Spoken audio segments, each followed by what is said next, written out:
Bem, e aí, gente, beleza? Vamos lá para o nosso segundo slide aí, né, do nosso mini curso sobre formação da Bíblia. E eu vou compartilhar aí com vocês o slide desse nosso segundo vídeo.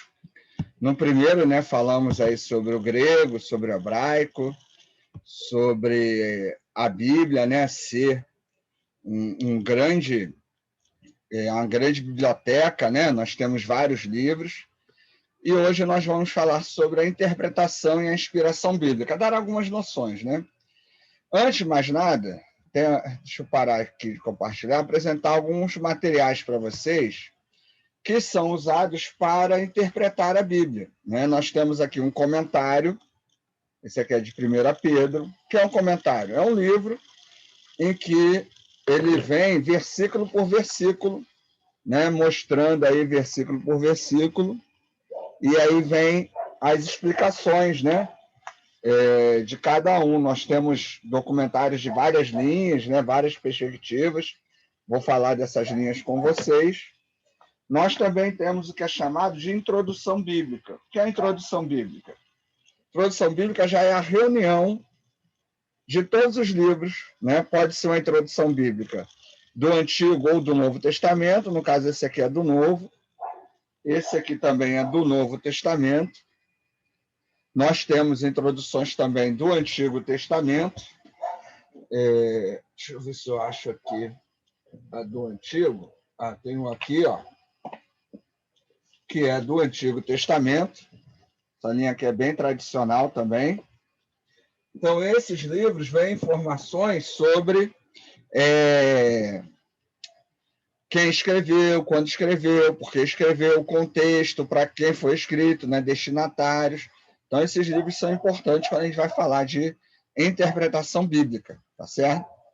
E na aula passada eu havia falado sobre o texto hebraico, tinha mostrado para vocês o texto hebraico, a Bíblia hebraica, e agora essa aqui, ó, é a Bíblia em grego, grego koiné, certo? Aí temos aqui, ó, o grego, né, koiné, é diferente, né, do hebraico. Eu vou até mostrar aqui umas imagens do grego e do hebraico para vocês verem. Deixa eu compartilhar aqui, que aí fica legal. Ó. Esse aqui é o alfabeto grego, né, o grego koiné. Então, nós lemos da esquerda para a direita, igual ao português, né? Então, aqui tem ó, o alfa, o beta, o gama, o delta, o epsilon, né? E aí as outras letras aqui, a gente vai seguindo aí. Tem os minúsculos e os maiúsculos, isso aqui é o minúsculo, tá? Então tem uma amostra aqui de como seria o alfabeto grego koiné, né? É até muito parecido com o nosso alfabeto, inclusive o nome alfabeto em português vem das duas primeiras letras do alfabeto grego, ó. Alfa, beta, alfabeto, né? Então o português e o grego são muito semelhantes. Até para aprender é mais fácil até do que o hebraico. E agora eu vou te mostrar o hebraico. Ó, esse aqui é o alfabeto hebraico, você vê que é bem diferente, né? E aí nós lemos da direita para a esquerda, o alfa, o aleph, o bet ou o vet, isso vai depender de um sinalzinho que vem aqui no meio, que é chamado de dagesh, né? Para mudar essa pronúncia.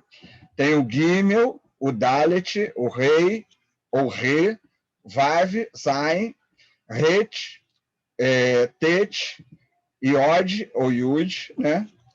O kaf, lamed e assim por diante. Então você percebe que o hebraico ele já tem uma diferença grande, né, em relação aí ao grego e principalmente ao português. Então quando você vai pregar, vai dar um estudo, né, qualquer coisa assim, é importante você conhecer aí, né, esses textos que são na língua original. Então ir fazendo aí um acompanhamento, né, em comentários, em introduções, né, que são esses livros que eu mostrei para você, que vão te ajudar a entender o grego e o hebraico. Né? Não dá para você, quero entender a Bíblia, vou abrir um dicionário em português. Porque o texto que você vê em português, ele já é uma explicação, já é uma tradução. Né? O ideal é você buscar essa tradução, essa explicação aí, tá? Estão ouvindo cachorro chato aí, mas é que a vizinhança aqui, lamentavelmente, é bem incômoda. Tem cachorro, tem pagode tocando aqui, é realmente lamentável. A gente é crente, não pode reclamar, né? Não pode arrumar briga com o vizinho, mas né, acho que não chega a atrapalhar vocês ouvirem aí a nossa conversa, né? Então vamos lá, vamos para o segundo slide, né? Que a gente vai falar sobre a interpretação. A interpretação bíblica, né? Então ela vai usar os comentários, vai usar as introduções, vai trabalhar o texto grego, o texto hebraico, e tem essas variações aqui que a gente está mostrando de interpretação. Porque o que acontece? Vamos ver se vai aparecer aqui para vocês, ó, o slide aí grandão, né? Eu vou colocar isso depois lá no grupo da igreja, você querendo, me pede aí, eu mando para vocês esses slides, né? Nós temos, no geral, 4 formas de abordar a Bíblia. Tem a abordagem fundamentalista, a dogmática ou doutrinal, os métodos histórico-críticos de análise e as abordagens sociais, né? Ou pelos 4 lados, ou da teologia da libertação. Essa dos 4 lados, né, seria a ideia de que você trabalha o texto pela perspectiva social, política, ideológica, econômica, né? Então, esses seriam os 4 lados de leitura do texto bíblico. Então, a fundamentalista, por exemplo, ela crê que Deus pode tudo e que Deus escreveu tudo que está na Bíblia da maneira que está lá e que o texto basicamente caiu do céu, né? Então, não teve aí uma interferência do homem. Na abordagem dogmática, a doutrina ela tem tanto peso como a Bíblia. Isso é muito forte da Igreja Católica, né? Onde o magistério, o padre, o papa, né? O bispo lá, a palavra dele é quase que a palavra de Deus. Algumas igrejas evangélicas também têm um comportamento muito parecido com esse, né? Onde o pastor falou é lei, né? As pessoas não leem, não estudam, né? Baixam a cabeça para tudo que o pastor fala. E os métodos histórico-críticos seria a questão de entender que a Bíblia ela é um texto antigo, né? Como a gente viu, escrito em grego, escrito em hebraico, e a gente precisa estudar isso, precisa estudar esse processo de formação, né? A cultura por trás desses textos, né? O tempo, a época, né? Quem escreveu, para quem foi escrito, e a partir desse entendimento, compreender o que Deus está querendo ensinar. Então, não seria apenas a doutrina que tem a razão, né? Não seria um texto que caiu do céu sem nenhuma interferência humana, mas um texto, né, inspirado por Deus, mas produzido por homens, dentro de uma época, dentro de um contexto, dentro de uma literatura, né? E isso seria importante, né? Para você entender que a Bíblia possui uma literatura.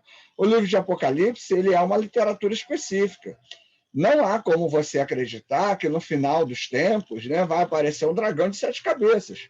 O dragão de 7 cabeças ele é uma representação simbólica das grandes potências da época que o Apocalipse foi escrito, mais ou menos em 90, né, entre 90 e 95 depois de Cristo.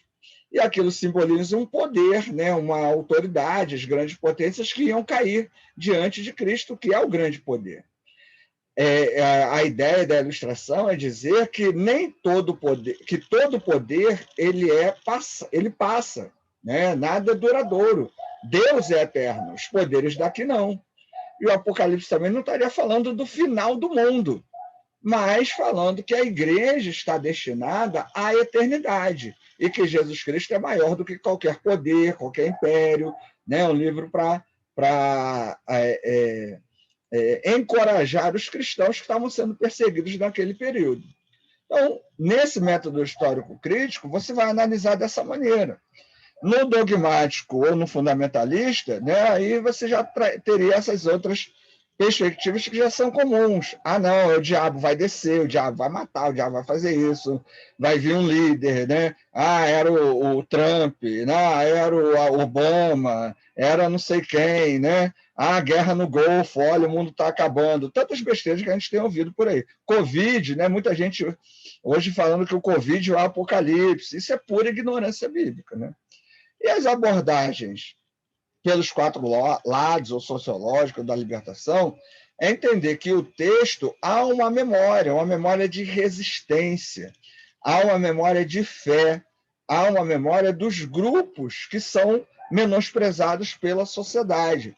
E esses textos apresentam uma mensagem de esperança, de perseverança, de que, apesar dos problemas, das dificuldades, das desigualdades e das injustiças que nós temos aqui, a fé em Cristo e em Deus nos ajuda a seguir em frente. Então, esses textos nos ajudam a vencer uma ideologia que domina a época na qual nós estamos vivendo. Por exemplo, né, nós estamos vivendo aí plena pandemia, 2021, né, muita gente desempregada, muita gente passando fome, e nós temos governos, né, e presidentes, governadores, dizendo que a pandemia ainda não é nada, que isso é bobeira, que isso é ignorância, que isso é uma gripezinha, que é a mídia, que é isso, que é aquilo. E tem gente passando fome, e tem gente passando necessidade. Há uma mentalidade, né, quase que dizer assim, você é pobre porque a culpa é sua. O texto bíblico vai demonstrar que o pobre ele precisa ser acolhido pela igreja, pelo Estado, pelas pessoas. Precisamos de um caráter fraterno. Então, a leitura, né, essa abordagem sociológica, nos motiva a olhar para o outro, entender que o outro precisa da nossa ajuda, do nosso apoio. E que ninguém é pobre porque quer, é pobre porque a sociedade é injusta. Certo? Então, a interpretação bíblica ela pode ser vista dessas maneiras. Você pode concordar com uma, discordar da outra, né? Isso aí é de cada um. Mas você, quando vai conversar com um pastor batista, ele pode pensar de qualquer uma dessas maneiras. Com um pastor presbiteriano, um pastor da Assembleia de Deus, né? Um pastor de uma igreja neopentecostal, no geral, eles vão estar dentro dessas 4 linhas. Por isso que, às vezes, você vai fazer um debate sobre Bíblia. Se cada pastor pensar diferente, né, pensar de uma linha diferente, você não vai chegar a lugar nenhum. Então, é importante que você entenda qual é a sua abordagem. Da minha, né, a maioria do pessoal da igreja já sabe, eu estou dentro do método histórico-crítico e da abordagem sociológica, né, a maneira como eu entendo que é possível ler o texto bíblico. Não dá para você ler de maneira sociológica fundamentalistas, porque elas são contraditórias. Não dá para eu ler de maneira dogmática e histórico-crítica, que também não dá. As 2 últimas e as 2 primeiras, elas não se combinam. Mas as 2 primeiras se combinam e as 2 últimas se combinam. Então, você pode ler de maneira fundamentalista e dogmática, ou você pode ler de maneira histórico-crítica e sociológica. O importante é que você leia, estude, né? Tenha base para poder ler com isso. A metodologia fundamentalista, ela realmente é muito difícil, ela cria muitas dificuldades e a gente precisa trabalhar ela com muito cuidado. Ela, inclusive, gera no cristianismo muitos comportamentos que excluem as pessoas. Então, a gente ainda precisa olhar isso com muito cuidado, mas é muito comum na maioria das igrejas. Então, para a interpretação bíblica, eu vou interpretar simplesmente caindo do céu? Não, eu preciso de material. E aí eu tenho, né, as introduções, os comentários que vão me ajudar a entender o grego e o hebraico que a gente já falou. E sobre a inspiração bíblica, né, que é aí também importante. Existem maneiras de se entender a inspiração bíblica. O que é a inspiração bíblica? Deus inspirou homens, né, pessoas, seres humanos para escrever o texto bíblico. Agora, essa inspiração é entendida de maneiras diferentes.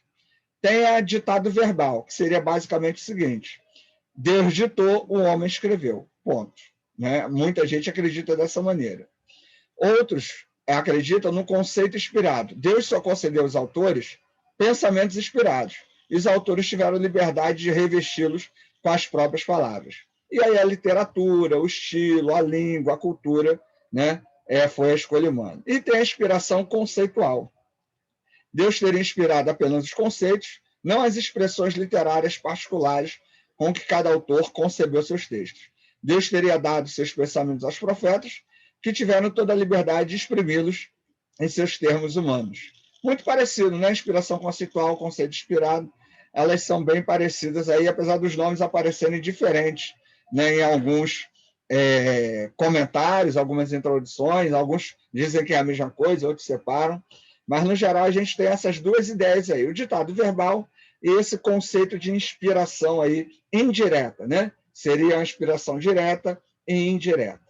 Qual é o melhor? Qual é o pior? cada um tem a sua escolha, né? Cada um entende da sua maneira. Eu, Ricardo Luiz de Freitas, entendo que Deus inspirou os homens, e esses homens, de acordo com a época, com a cultura, com o conhecimento que eles tinham de mundo, eles escreveram o texto bíblico. Mas a mensagem é, sim, uma mensagem divina.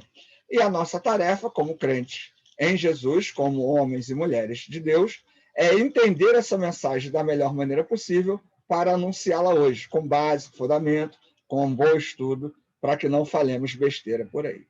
Tá certo, gente? Então, ficamos por aqui, né? A gente seguiu um pouquinho a mais aí no slide de hoje, né? Porque para dar mais informação, é um mini curso, é uma introdução, então a gente não pode deixar de passar informações, né? Algumas informações são mais importantes, são relevantes aí, então passamos um pouquinho, mas espero que tenha sido útil aí para você. Então, vamos terminar no nosso próximo slide, nesse nosso mini curso, espero que você tenha gostado. Até mais e vá para a igreja.